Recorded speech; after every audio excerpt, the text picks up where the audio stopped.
Vamos terminar hoje a primeira parte desse catecismo, quer dizer, o credo. Espero que essas são as verdades que nós devemos acreditar. Depois nós vamos passar para, vamos ver a oração, né? Segunda parte, mais curta, o Pai Nosso, Ave Maria, e depois passaremos para os mandamentos, quer dizer, o que é que a gente tem que fazer, né? Então, nesses últimos 3 artigos do credo, nós veremos o primeiro, o artigo número 10º, artigo 10º, o da remissão dos pecados, pergunta número 234, que nos ensina o 10º artigo do credo, na remissão dos pecados. Ensina-nos que Jesus deixou à sua igreja o poder de perdoar os pecados. Pode a igreja perdoar toda espécie de pecados? Sim, a igreja pode perdoar todos os pecados, por numerosos e graves que sejam, porque Jesus Cristo lhe concedeu pleno poder para ligar e desligar. Quem são os que na igreja exercem este poder de perdoar os pecados? Os que na igreja exercem esse poder de perdoar os pecados são, em primeiro lugar, o Papa, que é o único que possui a plenitude de tal poder. Depois os bispos e, sob a dependência dos bispos, os sacerdotes. Pergunta de número 237. Como perdoa a igreja os pecados? A igreja perdoa os pecados pelos merecimentos de Jesus Cristo, administrando os sacramentos por ele instituídos para esse fim, especialmente o batismo e a penitência. Então, nós temos nesse artigo justamente esse poder especialíssimo que a igreja tem, que só a igreja tem, e que ela tem porque ela recebeu de Nosso Senhor. E porque Nosso Senhor deu esse poder explicitamente, porque esse poder ele é propriamente divino. Nenhum ser humano, nenhum agente criado pode perdoar pecados. Porque o pecado ele é primeiro contra Deus. O pecado ele é pecado enquanto ele é contra Deus. E como justamente sendo contra Deus, nenhum ser de natureza limitada pode se arrogar esse poder de perdoar os pecados. E os fariseus, nós vimos, né, na pregação, né, que sempre iam contra, né, desde o começo, contra o catolicismo nascente, eles viram isso bem claro, porque quando nosso Senhor diz, filhos, teus pecados são perdoados, né? Então eles viram, mas isso é blasfêmia. Eles pensaram imediatamente isso. Eles perceberam, e eles tinham, quer dizer, na medida em que eles tinham uma certa parte de verdade disso, na medida em que realmente só Deus podia se arrogar esse poder de perdoar os pecados. Mas aí o que eles não fizeram, justamente, eles tinham que crer em nosso Senhor Jesus Cristo, como Filho de Deus, para justamente perceber que ali havia alguém que tinha recebido esse poder de Deus. Sendo que no caso de nosso Senhor Jesus Cristo, ele era o próprio Deus e homem. E isso fazia com que ele tivesse esse poder, né, a título, era dele esse poder lhe pertencia, não era um poder delegado, um poder transmitido, como no caso de um padre, né, como eu. Tenho esse poder, mas é um poder delegado, é um poder que é passado para mim, por mim mesmo não tenho esse poder. No caso do nosso Senhor, não, o nosso Senhor ele possuía esse poder. Possuindo esse poder, devido à união hipostática, ele poderia também transmitir esse poder. Ele podia deixar esse poder. E foi isso que ele fez. É o chamado poder das chaves. Nosso Senhor prometeu, conferiu esse poder. E conferiu também a transmissibilidade do poder. Isso é importante. Porque esse é o problema dos protestantes, que leem a Bíblia e dizem, realmente Jesus deu poder de perdoar os pecados. Mas, bom, está aqui aos apóstolos. Então não deu para os outros? Deu, não deu? Se deu a quem? Não pode ser a ele, né? Eles teriam que admitir a realidade da igreja, mas como eles não querem admitir, então deu para todo mundo. É o que Lutero dizia, o sacerdócio universal. Lutero ensinava que o sacerdócio como tal era uma indicação Em primeiro lugar estava o povo. Deus tinha dado esse poder para todo mundo, mas ele se separava alguns elementos aqui e ali que tinham esse poder para isso, mas era tirado do povo ali. Era um espírito democrático. Né? Esse mesmo espírito que anima os documentos do Vaticano II, como a Lumen Gentium, como o Código Canônico, que começa com o povo de Deus e depois vai com outras coisas. O contrário do esquema anterior do Código Canônico. Justamente porque se eles tivessem que admitir uma hierarquia, eles tinham que negar a si mesmos. Eles tinham que obedecer à hierarquia presente, aquela que vinha tradicionalmente. Né? Outros. Eles tinham que romper com isso. Então, para romper, eles tinham que afirmar o quê? O princípio democrático. Não é o povo, o Espírito Santo inspira para interpretar a Bíblia e a comunidade escolhe os seus até chegar ao ponto contraditório de entregar a autoridade aos príncipes, que Lutero fez. Entregar a autoridade aos príncipes. Quer dizer, cada príncipe que tivesse tal autoridade em determinada região poderia impor aquela religião para o povo. Pois aí. Então, ao invés de um papa, vários pequenos papas. Virou isso o protestantismo. Então, mas não, Nosso Senhor tinha esse poder e Nosso Senhor transmitiu esse poder. Justamente porque o pecado é justamente o maior, ou até mesmo o único obstáculo à salvação. Quem não se salva porque não tem pecado, é porque tem pecado grave. Quem se salva é porque não tem pecado, pelo menos grave, na consciência. Não tem pecado grave na sua alma. E só pode entrar no céu quem não tem pecado nenhum. Zero pecado. Então, o pecado é o obstáculo. Ora, qual é a lei suprema da igreja? Suprema Lex Ecclesiae Salus Anima. A lei suprema da igreja é a salvação da alma. É a finalidade da igreja. É o que a gente explicava há pouco tempo atrás com relação às distinções da igreja conciliar e a igreja católica. A igreja católica, o objetivo dela, a finalidade dela, a suprema lei, salvação das almas. E a chamada igreja conciliar é qualquer coisa assim, unidade do gênero humano, coisa parecida. Que ela realiza através do ecumenismo, etc. É um fim terreno, não é um fim eterno. Então, a salvação das almas é essa lei suprema. Ora, quem dá o fim, dá os meios. Se alguém quer dar ao filho,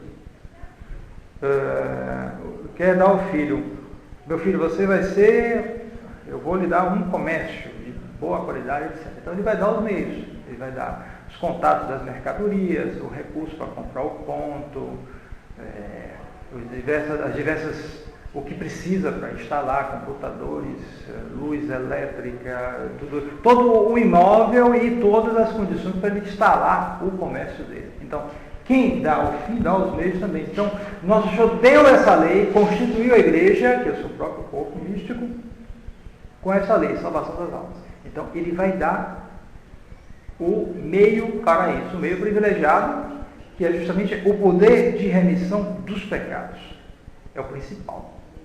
Porque é o obstáculo, é o que impede a salvação, é o quê? É o pecado. Então, Nosso Senhor colocou este poder, primeiro, no sacramento do batismo. O batismo tira o pecado original, né? Apaga mesmo todos os pecados, né? E depois, para os pecados cometidos depois do batismo, ele deu o poder impressionante da confissão. No sacramento da penitência, né, o padre tem o poder de perdoar, ou também, atenção, o poder é de ligar e desligar. É o poder de ligar e desligar. É um poder que inclui não só o poder de perdoar diante de Deus os pecados, mas também o poder de estabelecer obrigações que o penitente tem que cumprir para que ele seja liberado, perdoado dos seus pecados, ou seja, o poder de infligir penas. Né? E esse poder inclui também o poder de reter os pecados. A igreja tem esse poder.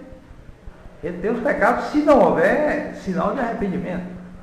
Sinal de arrependimento, se não houver propósito próprio, se a pessoa isso aí não se emenda, isso pode ocorrer também. Normalmente é para perdoar, mas às vezes é necessário reter. E por isso a igreja utilizou esse poder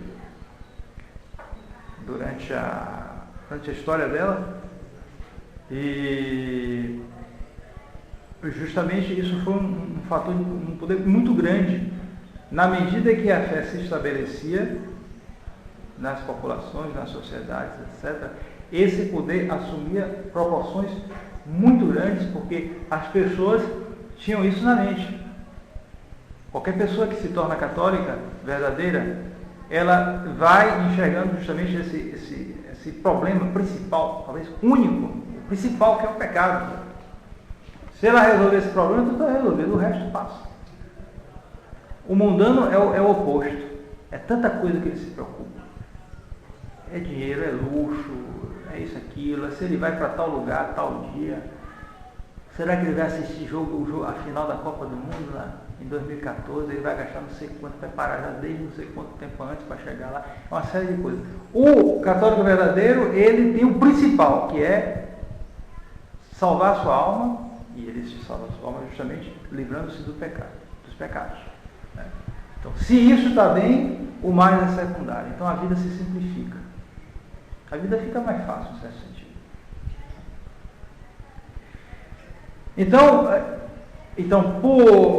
Então, como consequência também, qualquer coisa que leve ao pecado, que tenha, então isso ganha importância. Ele passa a avaliar diferente as coisas. Então, o poder que a igreja tem de perdoar ou de reter os pecados passa a ser um poder muito importante. A pessoa fica com medo, ela teme uma punição, ela teme que ela não possa ser absolvida, ou que possa receber uma pena eclesiástica, isso, daquilo. Todo esse poder, ele passa a ser de uma importância imensa. E ele necessariamente exerce influência nas sociedades, já que as sociedades são compostas de seres humanos individuais que têm consciência. Então, esse poder foi dado por Nosso Senhor para os apóstolos. Os apóstolos transmitiram esse poder. Esse poder, ele permanece na sua plenitude no Papa. No Papa, não no povo. Ao contrário do que ensinava Lutero. Isso é protestantismo. Não é um poder que reside no povo, e do povo vai se escolhendo seus delegados, que vão ser padres, vão ser isso, aquilo, nada disso. Nada disso. O poder reside na sua plenitude no Papa, depois os bispos, e sob a dependência dos bispos, nos sacerdotes. É um esquema hierárquico. Então, o Senhor conferiu a São Pedro esse poder. Depois, também aos apóstolos. E os apóstolos transmitiram para os seus sucessores, que são os bispos, e sob a dependência dos bispos estão os padres. De tal maneira que, em tempos normais, um padre, para confessar, ele precisa pedir a permissão, a jurisdição ao bispo do lugar. Se ele não obedece essa jurisdição, a confissão dele é inválida. Inválida. Porque ele não recebeu jurisdição para isso. Coisa muito séria isso. Então, esse poder, ele está, sobretudo, no batismo e depois também no sacramento da penitência. Sobretudo são esses sacramentos, principalmente a penitência, né? que deve ser justamente, é um termômetro, né? Quanto mais se pratica, de modo geral, quanto mais se pratica o sacramento da penitência, mais é um índice de que as pessoas buscam realmente o Nosso Senhor. É um sinal muito marcante isso, porque a pessoa está se incomodando com o obstáculo à salvação. Quem vai confessar pecado. Não vai contar não vai contar grandeza, não vai contar nem mesmo suas complicações nas suas vidas, não vai fazer uma espécie de tratamento psicológico. Bom, tudo isso às vezes entra também na confissão, né? Mas não é o principal. O principal é os pecados. A pessoa tem que ter bem em mente isso aí, a pessoa que vai confessar. Eu vou confessar pecados, esse é o principal. As outras coisas estão em volta, giram em torno, mas o principal são os pecados. 11º artigo do credo, que nos ensina o 11º artigo do credo, na ressurreição da carne. Este artigo nos ensina que todos os homens hão de ressuscitar, retomando cada um o corpo que teve nesta vida, como se fará a ressurreição dos mortos. A ressurreição dos mortos realizar-se-á por virtude de Deus onipotente, a quem nada é impossível. Quando será a ressurreição dos mortos? A ressurreição de todos os mortos será no fim do mundo, e depois seguir-se-á o juízo universal. Por que quer Deus a ressurreição dos corpos? Deus quer a ressurreição dos corpos para que a nossa alma, tendo feito o bem ou o mal unida ao corpo, receba juntamente com ele o prêmio ou o castigo. Há um dado inicial aqui que é um dado natural que a filosofia percebe. Nós seres humanos somos seres complexos, naturalmente complexos. E essa complexidade justamente vem dessa união do corpo e da alma. E essa união do corpo e da alma não é a união de um motor separado que vai entrar numa estrutura ali e vai mexer aquelas peças todas. Você vai ligar o motor naquela peça, naquela bomba d'água, digamos assim, e aí a bomba d'água vai rodar e vai puxar a água. Então o motor está aqui, a bomba d'água está aqui. Não, não é assim. Não é uma união mecânica. É uma união substancial. E a filosofia aristotélica tomística viu isso melhor do que todas as outras, que não sabiam explicar a união da alma e do corpo, de tal maneira que essa doutrina filosófica, né, natural, ela se adapta perfeitamente com o dogma da ressurreição da carne. Porque, justamente, quando a gente entra na moral, nós vemos que quando o ser humano faz alguma ação boa, ou faz alguma ação errada, algum pecado, essa ação boa ou ação má é feita não separadamente pela alma ou separadamente pelo corpo. Atenção que há uma tendência ruim, de natureza gnóstica, que tende a separar o corpo da alma. Mas de uma maneira um tanto sem vergonha, porque ele diz o seguinte, que certas coisas são a alma que faz, e outras são o corpo que faz. Você já está percebendo que as coisas erradas muito vêm do corpo, porque ele diz que o corpo é mau, a matéria é má, etc, etc. Então, como o principal é a alma, o que o corpo fizer lá é o problema dele, então se estabelece uma espécie de dicotomia no ser humano, e essas coisas erradas que se faz vem muito medo da carne mesmo. Eles dizem que não é a parte ruim que está agindo, mas o espírito está separado, está elevado, é idiotice, é só para justificar os pecados, as coisas erradas. Se você comete um pecado, sua alma cometeu esse pecado. Sua alma e seu corpo, unidos. Se você fez uma boa ação também, foi sua alma e o seu corpo. Se você deu uma esmola, seu corpo teve aquela ação de pegar o dinheiro, isso, aquilo e dar para um pobre. Mas a sua alma teve a intenção de mover o corpo para isso. Ambos colaboraram, acima do outro, mas ambos colaboraram. Também, se alguém cai num pecado contra a castidade ou num pecado de gula, são pecados bem carnais, né?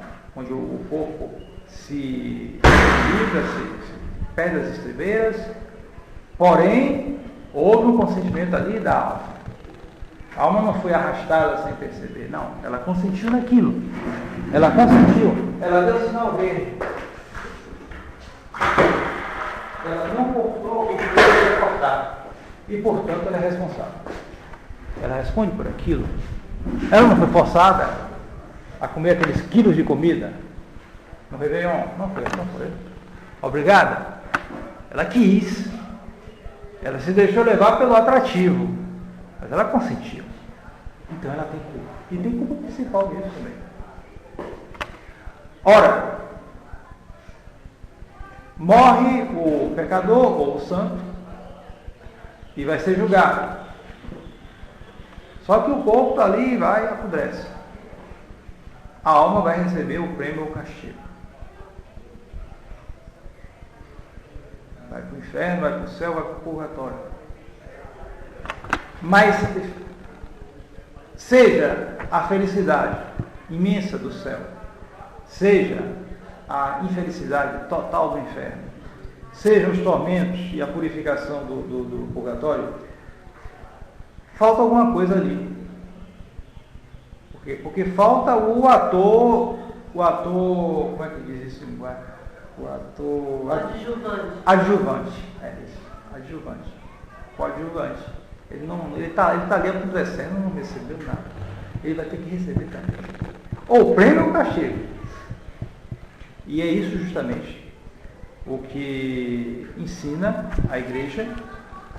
É um milagre. Isso aí já não é mais natural. Né? Claro. O princípio filosófico das ações da união do corpo e da alma, isso sim é filosófico. Mas esse ensinamento, ele é de natureza sobrenatural, é a fé que nos ensina. Quer dizer, o corpo ressuscitará no último dia para receber o prêmio ou o castigo.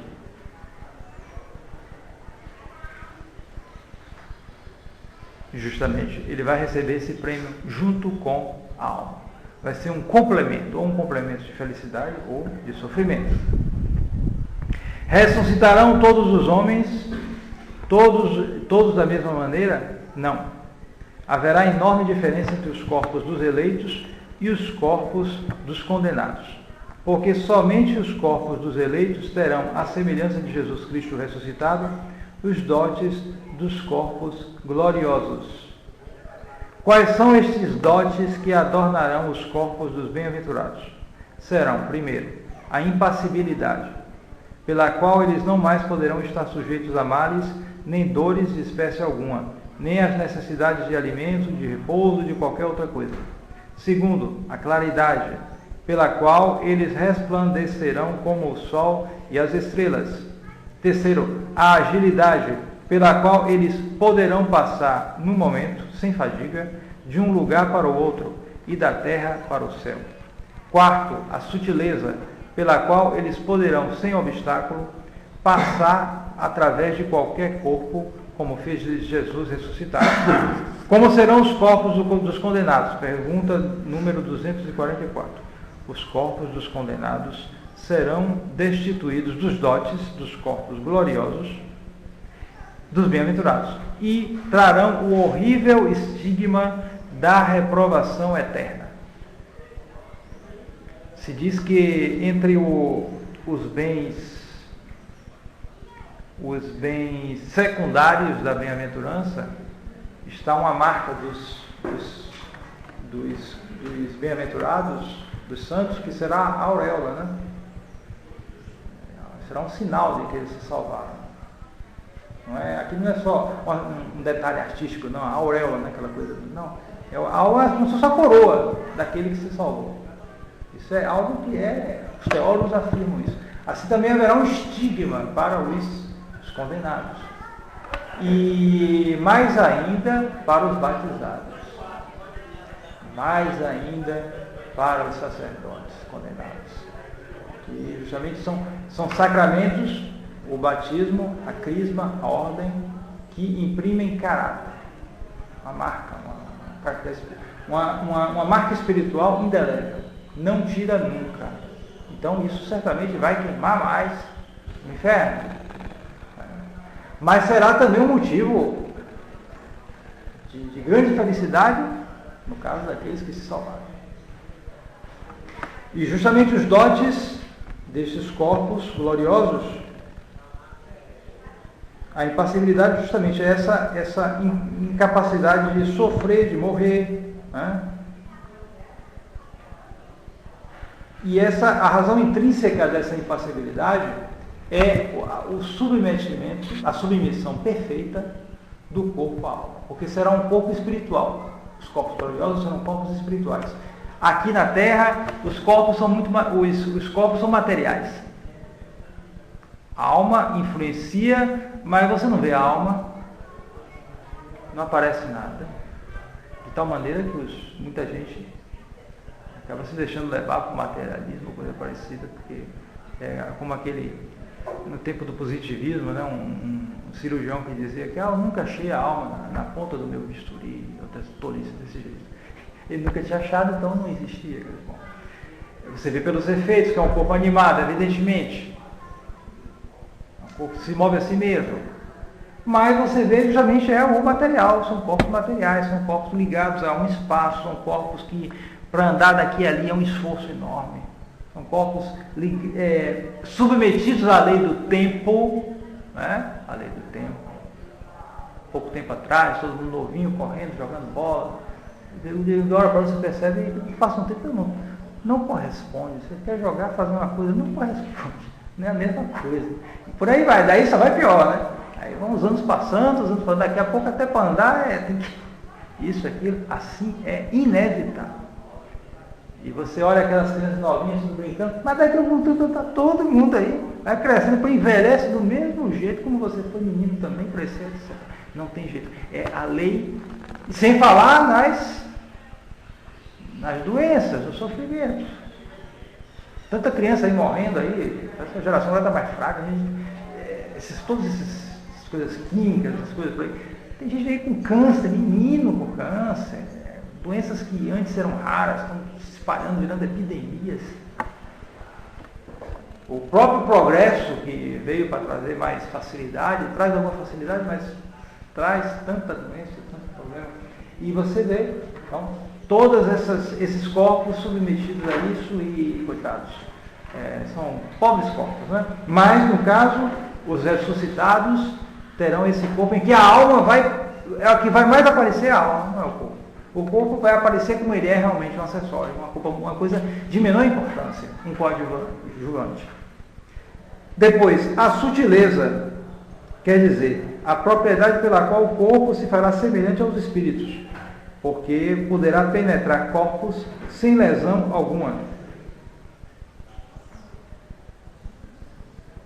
Assim, por exemplo, nosso Senhor saiu do sepulcro selado, né? O sepulcro tinha uma pedra e botaram um selo. Né? E nosso Senhor passou por ali. E também entrando no cenáculo, estando as portas fechadas. A razão dessa espiritualização é o domínio completo da alma glorificada sobre o corpo, na medida em que ela é a forma substancial do mesmo. O espírito vai dominar de tal maneira o corpo que o corpo assumirá determinadas propriedades que poderá passar por sólidos, passar por isso, passar por aquilo. E é impressionante como o nosso Senhor ressuscitou como primogênito dos ressuscitados. Justamente, nosso Senhor já via a dificuldade que as pessoas teriam para admitir a ressurreição dos mortos. E pense bem, as pessoas que viveram há 1000 anos atrás, na Idade Média, você vai e bota ali existe até hoje, né, aqueles túmulos nas igrejas antigas, pessoas lá enterradas, aí bota um, só vira cinza, bota outro ali, bota ali, que passa séculos e séculos, só tem pó ali. Você vai, como é que vai refazer tudo isso? O nosso Senhor sabe como refazer tudo, mas o ser humano sempre pondo dificuldades, sempre difícil para crer. Então o nosso Senhor quis ressuscitar e depois ficar 40 dias com os seus discípulos e fazendo essas coisas para mostrar, primeiro, que era um corpo. Nosso Senhor chegou a pegar um peixe, comer com favo de mel aqui, ó, tá vendo? Ele queria mostrar. A gente os apóstolos não estão pensando, não, será que é só um fantasma? Ele está pensando. O Espírito Santo não tinha vindo sobre eles ainda, não Pentecostes. Então eles estavam ainda meio, olhava para ele, nosso percebia, claro, e dizia, olha, tá vendo aqui, ó, pegava o peixe, pegava o favo de mel, tá vendo aqui, um espírito não pode comer, para mostrar que era um corpo. E ao mesmo tempo, ele fazia essas coisas. Passava por entrava numa sala fechada, pronto. Mas é um corpo. São Tomé. São Tomé também, aí ele quis mostrar a ressurreição dele. Também foi outra prova. Quis mostrar a chaga dele, olha, enfia a mão aqui, você quer fazer? Então faça. E, ao mesmo tempo, fazia coisas de corpos que os outros corpos não podiam fazer. Ele queria mostrar assim, nos mostrar como seriam os corpos gloriosos. Isso é um ensinamento para nós. Que são, ou seja, mostrando que eram corpos verdadeiros, porém corpos espiritualizados. Depois a agilidade.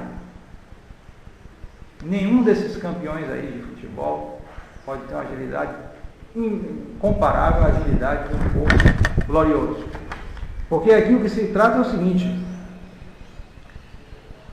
é a capacidade do corpo para obedecer ao Espírito com suma facilidade e rapidez em todos os seus movimentos. Essa propriedade se contrapõe ao peso dos corpos terrestres, determinada pela lei da gravidade. A razão intrínseca da agilidade desse dom está no total domínio da alma glorificada sobre o corpo, na medida em que ela é o princípio motor do mesmo. Quer dizer, a alma é que move o corpo. Só que o corpo é pesado. O corpo opõe um obstáculo à alma. Então, a alma gostaria de ir daqui até outro lugar. O corpo vai. Se você quiser ir daqui até a pista, acho que todos aqui estão em condições de andar 4 km. Todo mundo pode fazer isso, andar 4 km e ir daqui até a pista. Mas vai ser difícil um pouquinho, né? Mais para uns, menos para outros, mas vai ser difícil, 4 km andar da boa. Mas no corpo glorioso, não. Bastava pensar e o corpo ia para lá. Basta isso. Porque o pensamento, no caso, a intenção, exerce um poder tal, porque o corpo está completamente submetido à alma, e a alma então realiza na sua plenitude, se realiza em plenitude como princípio motor do corpo. Ela move do jeito que quer. Mas, padre, ainda não é o caso da São José de Cupertino, que ele bastava ouvir o nome de Nossa Senhora, ele já imediatamente voava para diante da imagem. Sim, porque justamente não era um corpo glorioso, mas Nosso Senhor, de certo modo, já antecipava isso. Na medida que ele era um santo, ele estava em estado de graça, e ele estava no seu próprio corpo, a alma, fortificada pela graça e pelo dom de Deus agindo nela, fazia com que a alma superasse o corpo. Daí os fenômenos místicos de levitação, de voar nos ares, a bilocação, que é mais incrível ainda, apareceu ao mesmo tempo em 2 lugares. Quer dizer, não é o corpo que aparece como tal, é uma aparência, mas Nosso Senhor faz isso. Porque a pessoa age como o Padre Pio, que foi confessar um padre amigo dele, salesiano, na Argentina. Ele na Itália confessou, foi acompanhar a morte do padre amigo dele, na Argentina. Apareceu na Argentina e ele na Itália. Então, ao mesmo tempo na Itália. Quer dizer, é um dom extraordinário de Deus. Eu nunca tinha ido da Argentina. Nunca. Acho que ele nunca saiu da Itália. Se viajou, foi pouco. São Martinho de Porres nunca saiu do Peru, né? São Martinho de Porres era um mulato filho de escrava, liberta, né, de fato. E São Martinho de Lima? São Martinho de Lima. Ele fez milagres extraordinários. Ele foi pregar na China. E na África. Na China e na África. Estando num convento em Lima, no Peru. Ele foi pregar na China e na África. Depois o amigo viu, ele estava lá na China, na África, ele estava lá no convento dele, e ele pregava em vários lugares. Quer dizer, Nosso Senhor faz esses milagres impressionantes. Como também ele permite justamente pessoas com um dom extraordinário de levitação, de voar nos ares, de um lugar para o outro. Ela é impressionante. Justamente, de certo modo, ele antecipa isso. Essa agilidade que os corpos ressuscitados terão. E, por último, a claridade. Quer dizer, o estar livre de todo o ignominioso e tudo que é feio, o que é pesado, o que é sujo, o que é toda essa dificuldade da vida, que a ação do tempo, das doenças, etc., que enfeia o corpo humano, porque o que é matéria, justamente, passa, aquilo é submetido à lei da corrupção. Quando está jovem, isso nem tanto aparece. Porque como ele está ainda na força da juventude, é tudo para a multiplicação da espécie, tudo isso, então isso mantém uma certa aparência. Mas aquilo passa rápido e depois vem o declínio. Tanto é que São Tomás disse na Suma Teológica que os corpos ressuscitados serão uma aparência juvenil. Nossa Senhora, quando aparece, justamente, é com a aparência juvenil. Justamente porque é o ponto onde o corpo mais aparece ainda com uma certa impressão de beleza. Pureza, né? E de pureza também. De inocência. A idade da plenitude. Então, mas nesse caso dos corpos ressuscitados será algo muito maior. Porque tudo que é marca de feiura, seja o que for, do corpo vai ser eliminado. É como se a alma virasse uma fornalha que passasse por cima, purificasse tudo, e você só via a beleza da alma e o corpo uma coisa menor. Então esses corpos translucirão. A luz passará por eles. Padre, pessoas que fazem tatuagem, quando o Antigo Testamento proíbe fazer marca no corpo e se salva, com a graça de Deus, claro, essa tatuagem vai com ela porque está impregnada no corpo, como as impurezas também ela é... Claro, e já no purgatório vai dar uma queimadura boa daquela, vai tirar tudo. Já no purgatório vai tirar tudo, garanto. Falar nisso... Porque o Senhor conserva as marcas das chagas. Ontem houve um congresso de tatuagem aqui em São Paulo, aí, milhares de pessoas do mundo inteiro se reuniram para... mais gente... É impressionante. Quando o padre já estudou direito, nos velhos tempos, ele estudava que um dos traços para você distinguir o marginal é a tatuagem. Nos livros de direito, os traços para você distinguir o marginal. Entre os traços, tatuagem. No meu tempo havia já de tatuado, mas era uma coisa, se tivesse todo mundo, todo mundo, não, que isso, não conseguia trabalho, para ir às Forças Armadas.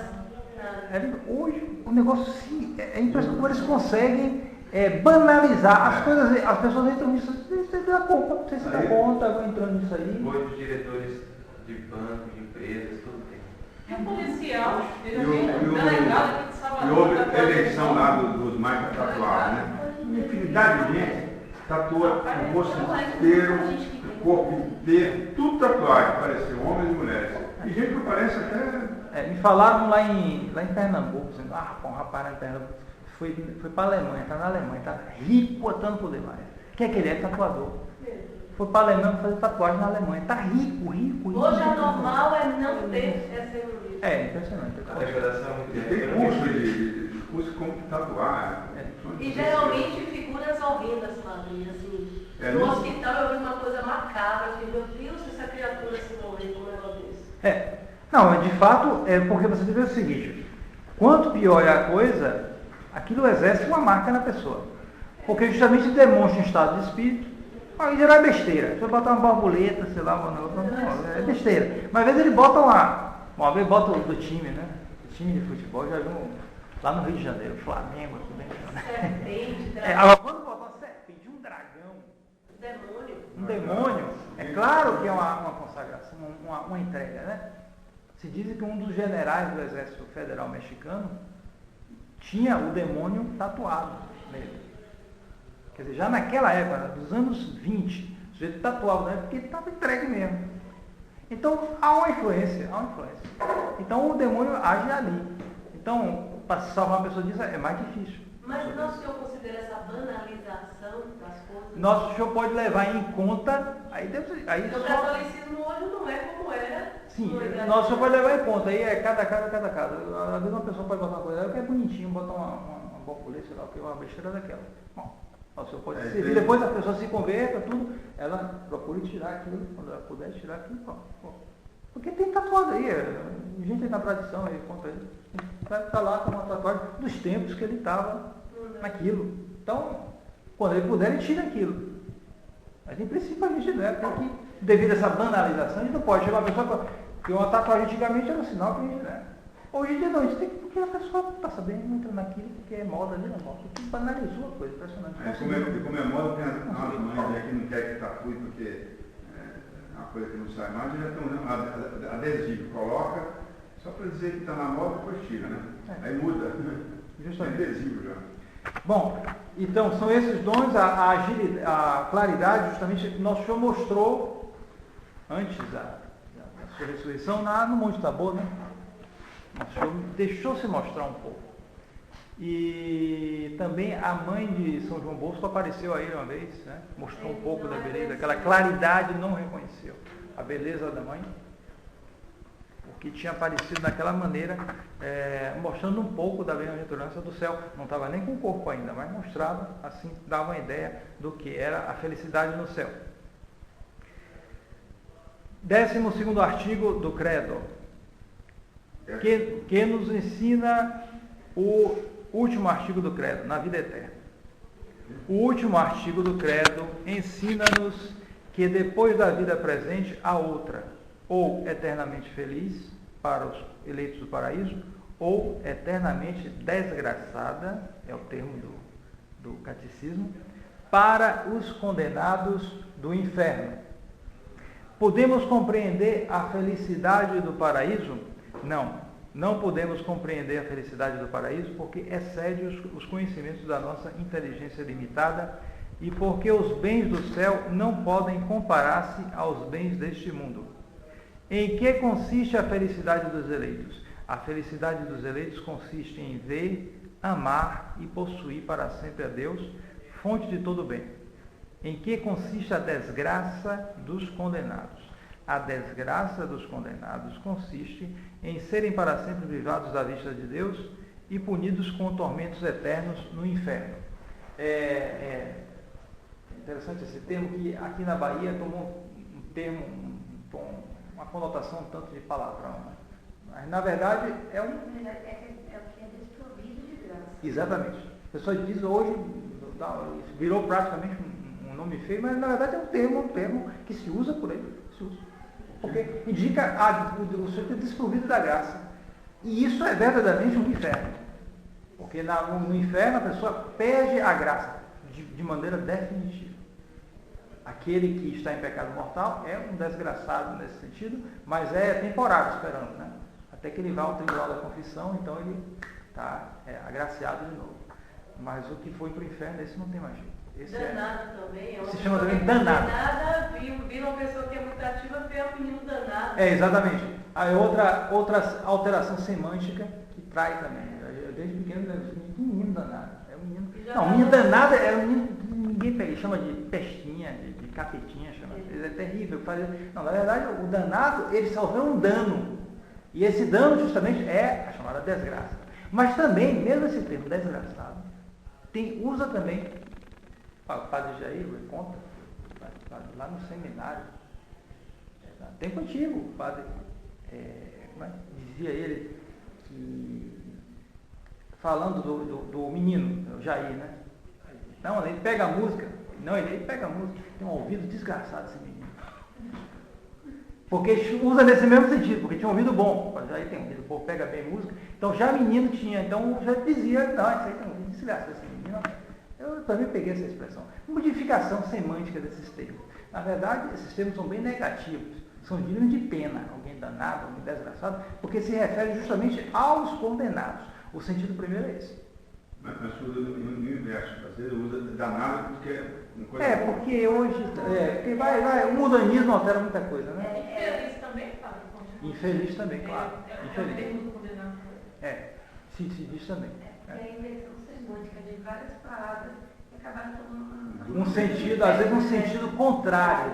Às vezes um sentido contrário. E por isso a igreja escolheu uma língua morta, o latim. Porque o latim as línguas que sofrem a ação da semântica são aquelas línguas vivas. Porque justamente o uso é que leva a isso. Eu uso. Um mundano lá pega um termo desse, usa para isso, usa outro, usa, aí vira aquela coisa, ninguém sabe mais nada. Mas o latim não está infenso a isso, porque é uma língua morta. Os significados estão estabelecidos. Então, para você exprimir a doutrina, tem que ter uma língua dessa. A liturgia também. Na verdade, é uma segurança. É uma segurança. Se você joga a língua do lugar, como fizeram no Vaticano II, aí você vê a semântica se apossar, a pessoa perde o sentido das coisas. Língua. Língua é brincadeira, só tomar cuidado com isso. Então, a felicidade dos eleitos consiste justamente na visão de Deus.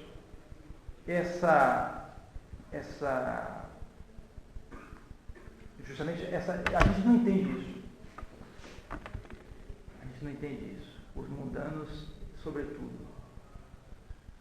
Aí voltando um pouco para o padre Jair, né? Não sei se o padre Jair já contou aquela história do mundano com ele, que ele era menino, mundano, rapazinho. O rapazinho, um rapaz lá, ele estava nas férias aí, do lado aí de Lustosa, por aí. E ele era menino, né? Mas já tinha entrado assim, no seminário, um seminário menor, tudo aí. Um rapaz maior do que ele, sabe como é, né? Rapaz de 13, 14 anos, ele se faz o homem na frente de um menino de 10 pontos. Isso aí é comum em todo lugar, né? Então, ele dizendo, você, né? Quer ser padre, né? Tá bom, quer ir para o céu, né? Eu não, quero ir para o inferno. Sabe por quê? Porque o céu, você fica rezando, aquele negócio, não, no inferno, no inferno tem festa, tem isso, tem aquilo. Aí quer ir para o inferno. Isso, um amigo meu me contou que tem as propagandas de cerveja, e numa delas, inclusive ele não bebe mais essa por isso, a propaganda apresentou um personagem que disse que negócio de céu, vamos para o inferno. Aí desceram para o inferno, todos os personagens da propaganda, tomaram cervejinha lá no inferno, com churrasco, com tudo. Ainda debochou dizendo que nem precisava de carvão, porque já tinha fogo natural lá. Isso aí, ó, isso que era um diálogo de um menino com outro, uma coisinha, agora... Há 65 anos atrás. Agora é para o mundo todo. Você imagina o mal que se faz isso. O mal que se faz isso. Porque essas pessoas estão por aí, vão entrar. E aí, até hoje, o padre lembra, porque se eu já estou com quase 80 anos, esse rapaz já deve estar, se estiver vivo, está com 80 anos. Como é que anda? Que já naquele tempo, naquele mundo... É brincando, mas não precisa ver tudo. Não, isso aí não se brinca com isso. E se ele brinca com isso, às vezes a pessoa gosta de dizer isso. Pessoas que andam mal. Não é brincadeira, mas você tem que dizer, certas brincadeiras já indicam estado de espírito. Você brinca com certas coisas, mas com outras você não brinca. E o demônio não toma nada. Não é o São Paulo que diz, com Deus não se brinca? Certas coisas, se a pessoa brinca com isso, é um estado de espírito que não é bom. Não é bom, no mínimo. Tá entendendo? Então, a gente não entende isso. Mas mesmo nós, que não fazemos essas brincadeiras, graças a Deus, mas a gente não entende isso. É difícil entender. A visão de Deus como cúmulo de todas as felicidades. A gente estuda, a gente isso, a gente aquilo, a gente reza, mas só as pessoas que vão a um nível maior, nosso show as eleva, é que eles começam a perceber isso. Como é a visão beatífica o principal da felicidade. E também o principal do sofrimento. O inferno é, sobretudo, a privação da visão beatífica. É isso que é, principalmente. Agora, como a gente não entende direito isso, então nosso Senhor acrescentou realmente, atenção, não é nenhuma comparação, acrescentou realmente os outros bens que fazem a felicidade do céu e também a miséria e o sofrimento do inferno. Em particular, o fogo do inferno. O fogo do inferno é um fogo real, não é um fogo imaginário. Não é uma comparação para você indicar o sofrimento. É verdade que não é o principal, mas é fogo mesmo, meu amigo. Queima mesmo. Porque nosso Senhor já previa a fraqueza dos seres humanos. Dizer, ficar sem ver Deus, mudando aí, está no país. Você vai queimar no fogo do inferno. Aí ele... Os três pastoreiros, quando teve a visão, tem a foto deles, assim, com a cara toda... Justamente. Eles viram aquelas pessoas, por assim dizer, metidas em fogo.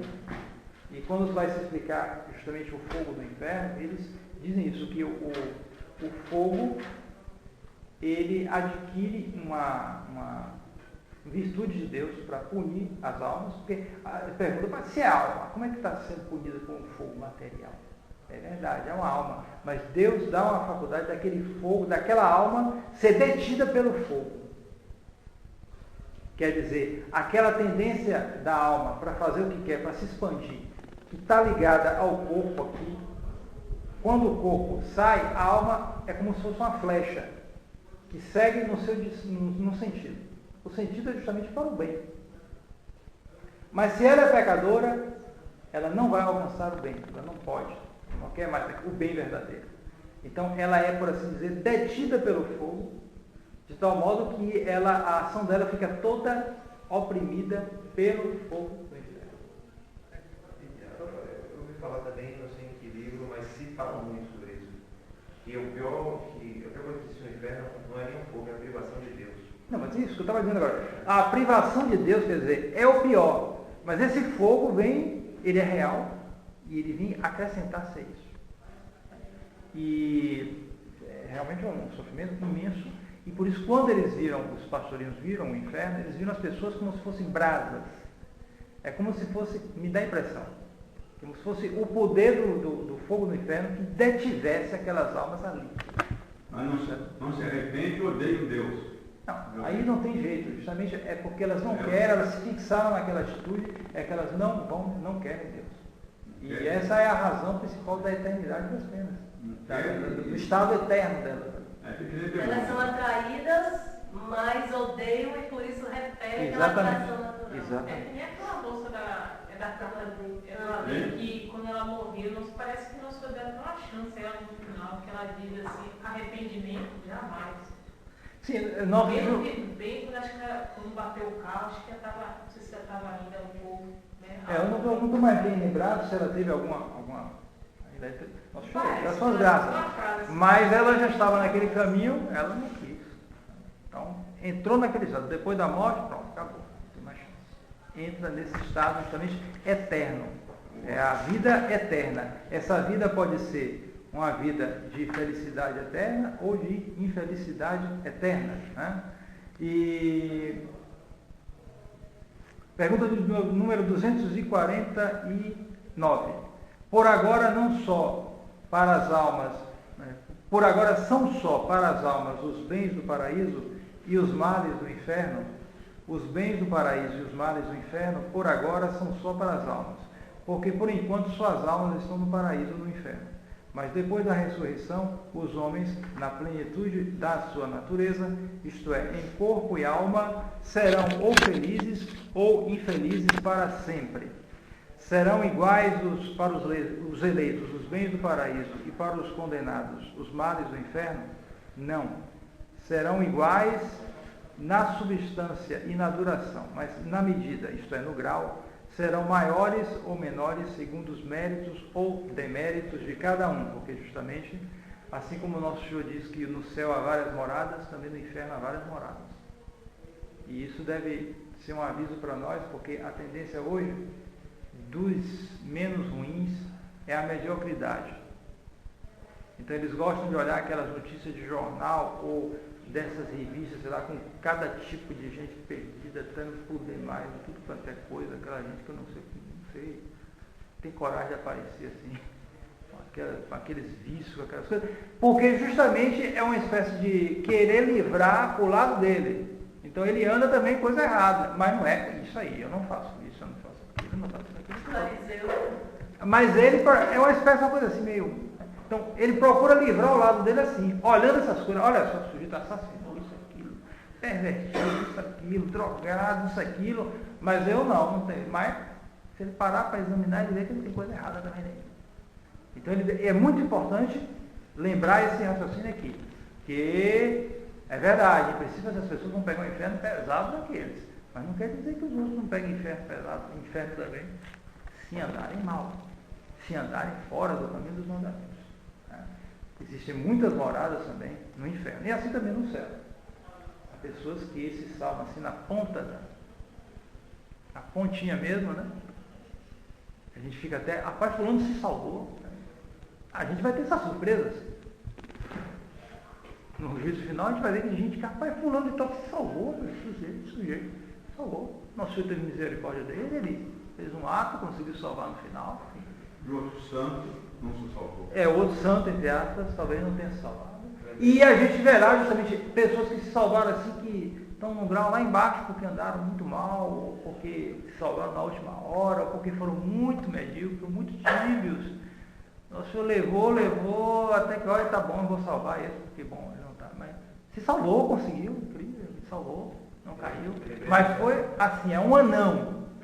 Bom, um anão cheio. Um anão do céu. Um anão do céu. Mas toda forma, menor que seja, é uma felicidade. É um reizinho, mas é um rei. É um reizinho, mas é um rei. Salvou. E você vai ver gente que você parece que não é gente, tal é a elevação. E não tem ciúme dos outros. Não tem ciúme dos outros. Porque é aquela história que Santa Teresinha mostrou, né? Para explicar a felicidade do céu, né? Pegou um copo grandão, um copo médio, um copo pequeno. Um copo de licor, um copo de água normal, um copo grandão daqueles, e encheu até a boca todos os três. Aí, é o céu aqui, é isso que explica os graus do céu. Mesmo o copinho pequenininho, o copinho médio, o copinho grande, todos estão cheios. Estão na sua plenitude. Perfeitamente feliz. Exatamente. Agora, a medida varia muito. O que quer dizer a palavra amém no fim do credo? A palavra amém significa assim seja. No fim do credo significa assim é, quer dizer, creio que é absolutamente verdadeiro tudo o que nestes 12 artigos se contém e estou mais certo disso do que se o visse com os meus próprios olhos. É a história também da semântica. Hoje você fala, eu creio que fulano vai ganhar dinheiro naquele negócio. Eu creio. Você está dando uma opinião. Não, credo não. Quando eu digo creio, eu digo que é assim. Exatamente, não tem nada de probabilidade. Mas a palavra tomou um sentido hoje assim. Mas não é esse o sentido da palavra credo. Isso influencia de tal maneira que até no canto gregoriano, você veja bem, quando a gente vai cantar o Salve Regina, Salve Regina, note bem, cada sílaba tem várias notas. Salve, 4 notas. É o que chama melisma em canto gregoriano. Quer dizer, você com uma sílaba você faz uma melodia. Agora, vamos cantar o credo. Credo in nunum Deum. Note bem que só a última tem um melisma. A outra, cada nota corresponde a uma sílaba. Credo in nunum Patem omnipotentem. Ele é quase todo silábico. Cada sílaba corresponde a uma nota. Por que isso? Pela firmeza do decreto. Porque justamente você está afirmando. Quando você afirma uma coisa, você não fica não. Você chega, é assim, viu? Não, mas é isso mesmo, a intenção é essa. É porque é uma profissão de fé. Então o canto toma esse aspecto do texto. Já o Salve Regina é o que? Uma contemplação. Você não está afirmando. Então você se derrama. É mais poético. Por isso é que tem mais notas em cada pedacinho tem várias notas para uma sílaba. Então até nisso, no canto gregoriano, se mostra esse aspecto afirmativo do credo. Você afirma aquilo, você não está mostrando uma opinião, você está dizendo que é assim, porque justamente é a sua fé, né, sem a qual você pode agradar a Deus.